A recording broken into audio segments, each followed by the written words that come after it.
एक बंदर ने किया एक विधवा को गर्भवती। चंदनपुर के पास ही एक घना जंगल था जहां तरह तरह के पशु पक्षी वास करते थे। इस जंगल के किनारे पर एक छोटी सी झोपड़ी में एक विधवा स्त्री सावित्री रहती थी। सावित्री की उम्र लगभग 25 वर्ष थी। उसका पति एक वर्ष पहले ही एक भयानक बीमारी के कारण चल बसा था। सावित्री के पास अब कोई सहारा नहीं था। वह जंगल से लकड़ियां इकट्ठा करके और गांव में कुछ सिलाई बुनाई का काम करके अपना जीवन यापन कर रही थी। सावित्री सुंदर थी, लेकिन उसकी आंखों में एक गहरा दुख समाया रहता था। गांव के लोग उसकी सुंदरता के पीछे उसके अकेलेपन का उपहास भी करते थे, पर सावित्री ने कभी किसी की बात का बुरा नहीं माना। उसके लिए अब जीवन का अर्थ बस रोज की आवश्यकताओं को पूरा करना और किसी तरह दिन काटना भर था।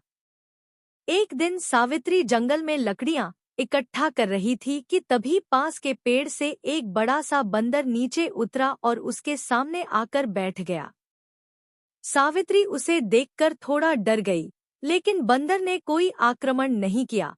वह बस टकटकी लगाए सावित्री को देखे जा रहा था। सावित्री ने धीरे धीरे उससे नजरें मिलाई और कहा, तू कौन है? क्या चाहता है? बंदर ने सिर झुका दिया, जैसे कि वह उसकी बात समझ गया हो। सावित्री ने हल्के से मुस्कुरा दिया और फिर अपने काम में लग गई। बंदर वहीं बैठा उसे देखने लगा। जब सावित्री अपनी लकड़ियां बांधने लगी, तो बंदर ने आकर उसकी मदद कर दी। सावित्री आश्चर्यचकित रह गई। उसने बंदर के सिर पर प्यार से हाथ फेरा और कहा, तू बहुत समझदार है। उस दिन के बाद से बंदर रोज सावित्री के पास आता।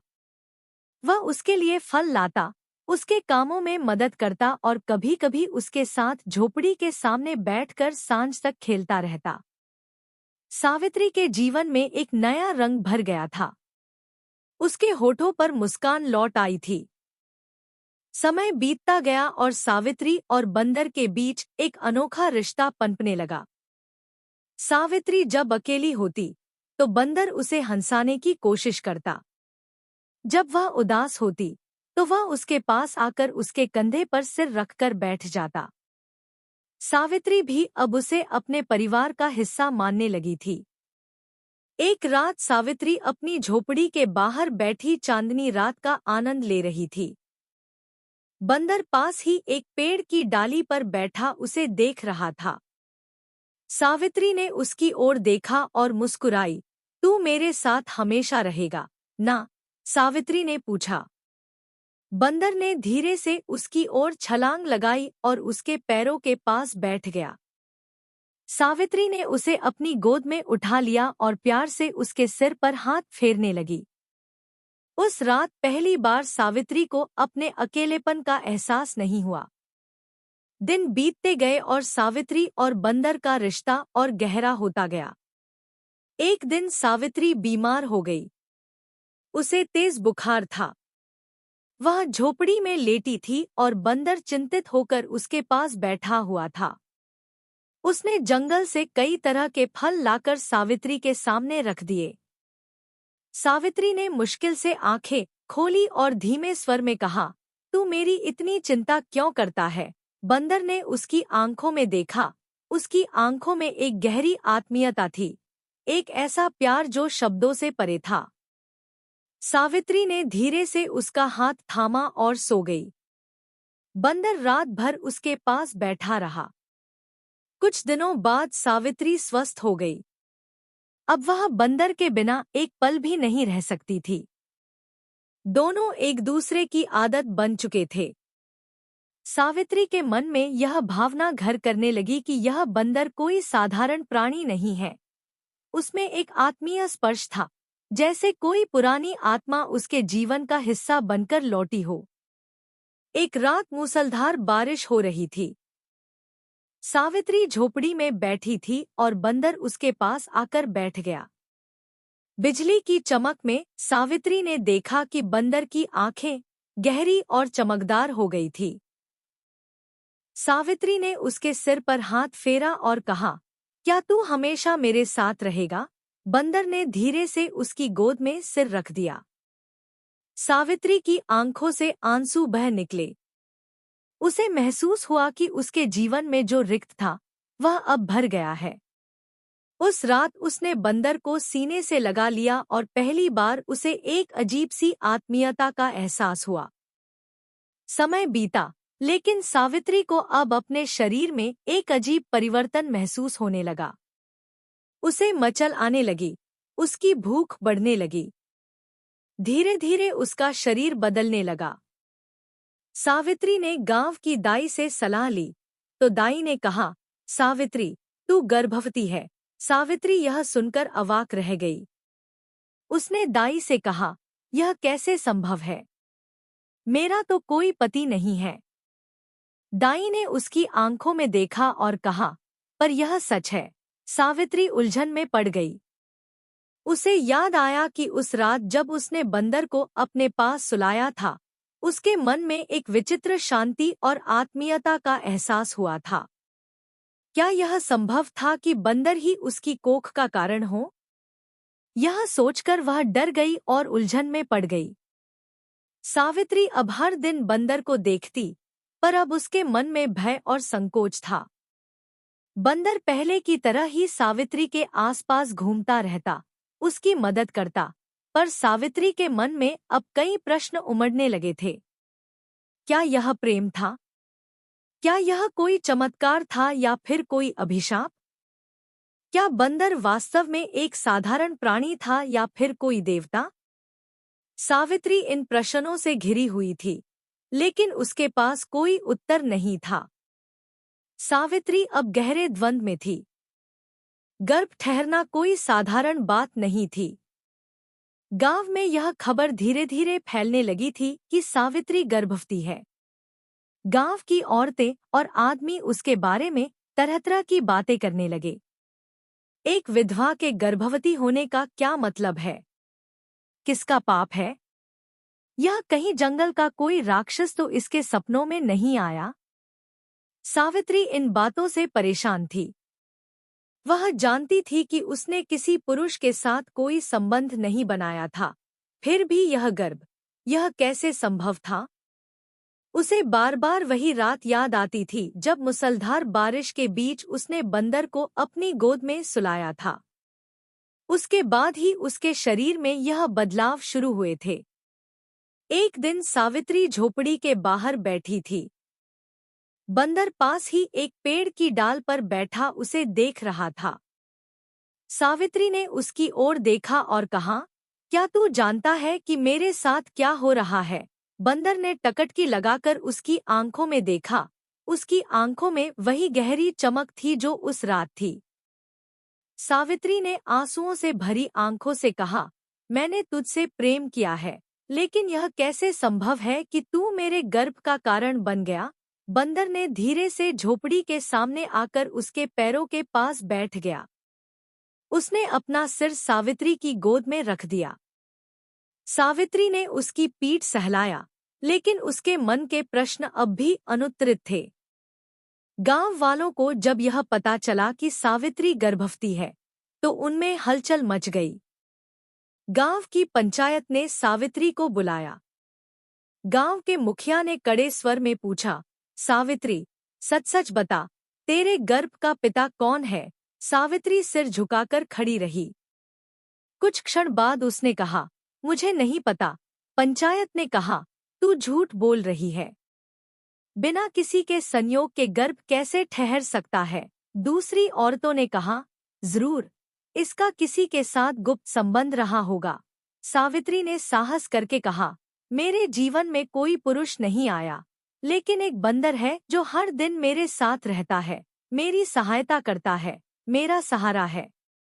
मुखिया ने हंसते हुए कहा, क्या तू कह रही है कि तुझे एक बंदर से गर्भ ठहरा है? गांव वाले हंस पड़े, लेकिन सावित्री के चेहरे पर गंभीरता थी। उसने कहा, मैंने कभी किसी से कोई संबंध नहीं बनाया। मैं भी नहीं जानती कि यह कैसे हुआ, लेकिन यह सच है कि जब से बंदर मेरी झोपड़ी में आया है, तभी से मेरा जीवन बदल गया है। गांव के लोगों ने यह बात सुनकर सावित्री को अकुनी और कलंकित मान लिया। गांव की औरतों ने उससे बात करना बंद कर दिया। बच्चे अब उसकी झोपड़ी के पास नहीं आते थे। सावित्री अब पूरी तरह अकेली हो गई थी। सावित्री के मन में अब भय ने घर कर लिया था। वह रोज रात को जागती रहती और अपने पेट पर हाथ फेरती। वह महसूस कर सकती थी कि उसके गर्भ में पल रही संतान की गति बढ़ रही थी, लेकिन उसका मन अब भी आशंकित था। एक दिन बंदर उसके पास आया और उसके घुटनों पर सिर रख दिया। सावित्री ने उसकी आंखों में देखा और कहा, क्या तू कुछ छिपा रहा है मुझसे? बंदर ने उसकी आंखों में गहरी नजर डाली। अचानक उसकी आंखों से आंसू टपक पड़े। सावित्री चौंक गई। तू रो रहा है? बंदर ने धीरे से उसका हाथ पकड़ लिया। सावित्री ने महसूस किया कि उसके भीतर एक गहरी आत्मीयता है। लेकिन इससे पहले कि वह कुछ और समझ पाती, बंदर अचानक उठकर जंगल की ओर भाग गया। सावित्री ने उसे आवाज दी, कहाँ जा रहा है? रुक। लेकिन बंदर ने पलटकर नहीं देखा। सावित्री हतप्रभ होकर वहीं बैठ गई। अगले दिन गांव में एक सिद्ध संत आए। लोगों ने सावित्री की स्थिति के बारे में संत को बताया। संत ने सावित्री को अपने पास बुलाया। संत ने उसकी ओर देखा और कहा, तेरे गर्भ में जो पल रहा है वह साधारण संतान नहीं है। यह किसी विशेष आत्मा का परिणाम है। क्या तुझसे कोई पशु जुड़ा है? सावित्री ने सिर झुकाकर कहा, एक बंदर मेरे जीवन में आया था।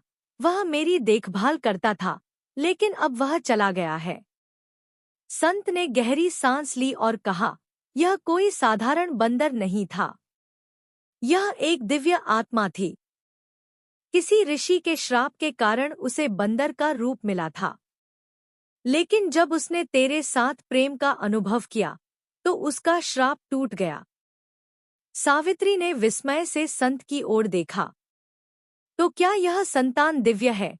संत ने कहा, हाँ, यह संतान मनुष्य और पशु के प्रेम की संतान है। लेकिन इस संतान के जन्म के साथ ही एक बड़ा संकट आएगा। यह संतान स्वयं के अस्तित्व के लिए संघर्ष करेगी।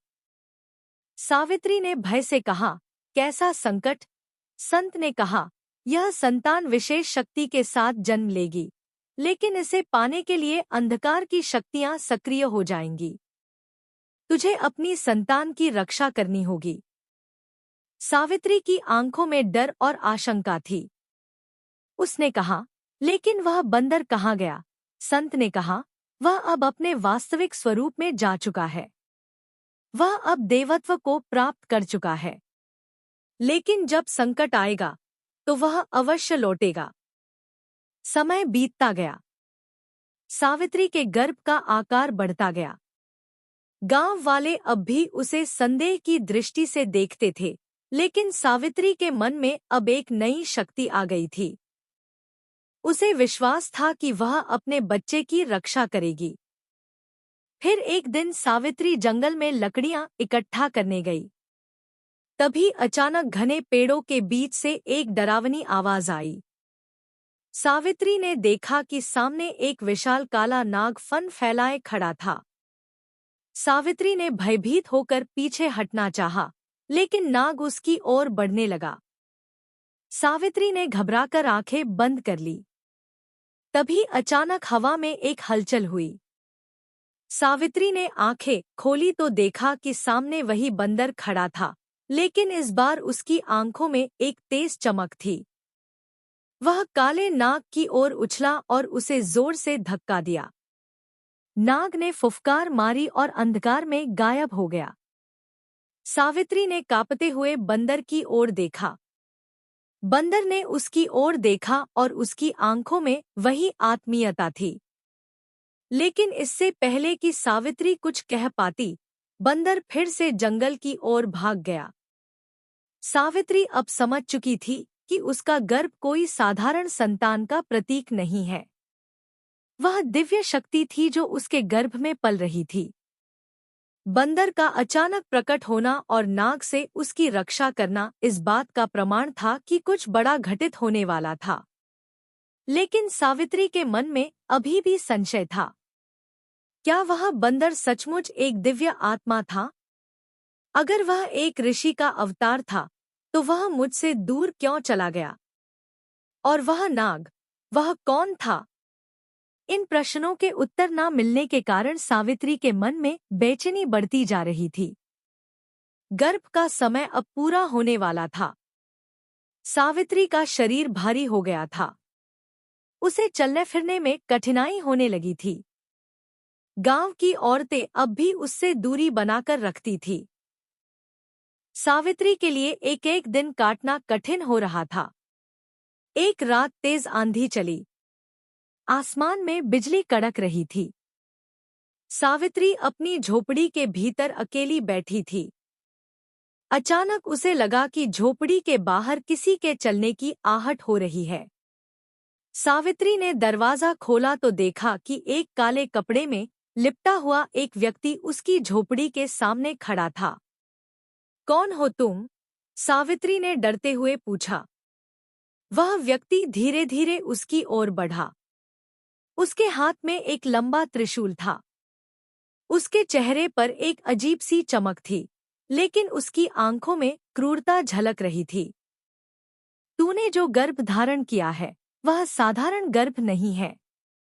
वह शक्ति का प्रतीक है। मैं उसे लेने आया हूँ। सावित्री ने पीछे हटते हुए कहा। कौन हो तुम? उस व्यक्ति ने ठहाका लगाते हुए कहा। मैं राक्षस कालकेतु हूँ। जिस दिव्य आत्मा ने तुझे गर्भवती किया है, वह मेरे शत्रु का अवतार है। उस संतान को जन्म लेने से पहले ही नष्ट कर देना होगा। उसे जन्म लेने दिया तो सृष्टि का संतुलन बिगड़ जाएगा। सावित्री कांपने लगी। उसने अपने गर्भ पर हाथ रखा और कहा, तुम मेरी संतान को नुकसान नहीं पहुंचा सकते। कालकेतु ने जोर से ठहाका लगाया और कहा, मुझसे बचना असंभव है। वह सावित्री की ओर बढ़ा ही था कि तभी जंगल के भीतर से एक गर्जना सुनाई दी। सावित्री ने देखा कि अंधेरे में दो चमकीली आंखें चमक रही थी। एक काले बादल की तरह कोई आकृति सामने आई। वह वही बंदर था। बंदर ने एक छलांग लगाई और सीधे कालकेतु के सामने आ खड़ा हुआ। उसकी आंखों में अग्नि जल रही थी। उसके शरीर से प्रकाश की किरणें फूट रही थी। कालकेतु ने त्रिशूल उठाया और बंदर की ओर चल दिया। बंदर ने जोर से गर्जना की और कालकेतु पर छलांग लगाई। दोनों के बीच भीषण युद्ध छिड़ गया। सावित्री भयभीत होकर अपनी झोपड़ी के द्वार पर खड़ी सब कुछ देख रही थी। बंदर ने अपनी पूंछ से कालकेतु के त्रिशूल को जकड़ लिया और उसे हवा में उछाल दिया। कालकेतु ने क्रोध में आकर बंदर पर प्रहार किया, लेकिन बंदर ने बड़ी फुर्ती से वार को टाल दिया। अचानक बंदर ने कालकेतु के सीने पर जोरदार प्रहार किया। कालकेतु जमीन पर गिर पड़ा और दर्द से चीखने लगा। तभी आकाश में बिजली कड़की और एक दिव्य प्रकाश फैला। कालकेतु का शरीर जलने लगा और वह धुएं में बदलकर अदृश्य हो गया। बंदर ने सावित्री की ओर देखा। उसकी आंखों में एक गहरी शांति थी। सावित्री ने डरते हुए कहा, तू कौन है? बंदर ने धीरे से उसकी ओर बढ़कर उसकी हथेली थामी। तभी बंदर के शरीर से एक दिव्य प्रकाश फूटा और वह एक सुंदर युवक में बदल गया। सावित्री हतप्रभ रह गई। उसके सामने एक सुंदर दिव्य युवक खड़ा था। उसके शरीर से तेज श्वेता झलक रही थी। उसकी आंखों में करुणा और प्रेम की गहराई थी। मैं कोई साधारण बंदर नहीं था, सावित्री। मैं ऋषि अत्रि का पुत्र हूँ। मेरे ऊपर श्राप था कि जब तक मैं एक स्त्री के प्रेम की परीक्षा नहीं दूंगा, तब तक मुझे पशु योनि में रहना होगा। सावित्री ने हैरानी से पूछा, तो फिर तूने मुझसे प्रेम क्यों किया? उस युवक ने कहा, क्योंकि तेरा प्रेम निश्चल और निस्वार्थ था। तूने मुझसे बिना किसी लालच के प्रेम किया। यही कारण है कि मेरा श्राप समाप्त हुआ। लेकिन अब एक नई परीक्षा सामने है।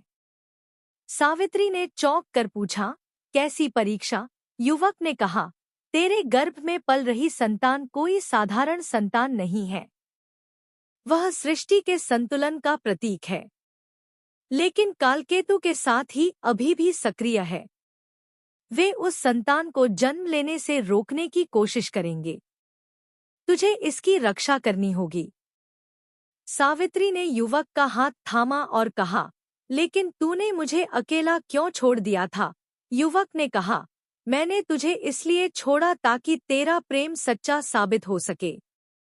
मैं जानना चाहता था कि तू मेरे बिना भी अपनी संतान की रक्षा करेगी या नहीं, और तूने साबित कर दिया कि तू सच्ची संगिनी है। सावित्री की आंखों से आंसू बह निकले। उसने युवक के सीने से लगकर कहा, मैं तुझे कभी जाने नहीं दूंगी। युवक ने कहा, अब मैं तुझे कभी छोड़कर नहीं जाऊंगा, लेकिन तेरे गर्भ की रक्षा के लिए मुझे एक बार फिर अपने दिव्य स्वरूप में जाना होगा। मैं तब लौटूंगा जब तेरे और तेरे गर्भ के जीवन पर खतरा मंडरा आएगा। सावित्री ने घबराकर कहा, लेकिन अगर तू चला गया तो मैं अकेली कैसे रहूंगी? युवक ने उसके चेहरे को दोनों हाथों में लेकर कहा, तेरे मन में जो शक्ति है वही तेरी रक्षा करेगी। मैं तेरे साथ सदा रहूंगा, भले ही तू मुझे देख न सके। युवक ने धीरे से सावित्री का हाथ छोड़ा और फिर से एक तेज प्रकाश में बदलकर बंदर के रूप में लौट आया। बंदर ने सावित्री की ओर अंतिम बार प्रेम से देखा और जंगल की ओर दौड़ गया। सावित्री वहीं बैठी रही। उसके मन में भय और प्रेम दोनों का मिश्रण था। वह जानती थी कि जो संतान उसके गर्भ में पल रही थी, वह अब केवल उसका भाग्य नहीं थी, वह संतान सृष्टि के भविष्य की रक्षक थी। सावित्री के गर्भ का समय पूरा हो रहा था। उसके शरीर में हलचल बढ़ने लगी थी। गांव के लोग जो पहले सावित्री को कलंक मानते थे, अब उसे देवी की तरह पूजने लगे थे। सावित्री ने अनिरुद्ध का पालन पोषण अत्यंत प्रेम और साहस के साथ किया। उसे विश्वास था कि जिस दिन उसके पुत्र के सामने कोई संकट आएगा, उस दिन वही दिव्य बंदर उसके सहारे के लिए लौटेगा। बंदर का प्रेम अब सावित्री के जीवन का अभिन्न हिस्सा बन चुका था। प्रेम, त्याग और दिव्यता की यह कथा युगों-युगों तक लोगों को प्रेरित करती रही। अगर वीडियो अच्छा लगा हो तो वीडियो को लाइक और चैनल को सब्सक्राइब जरूर कर लीजिएगा। मिलते हैं अगली वीडियो में। जय महाकाल, हर हर महादेव।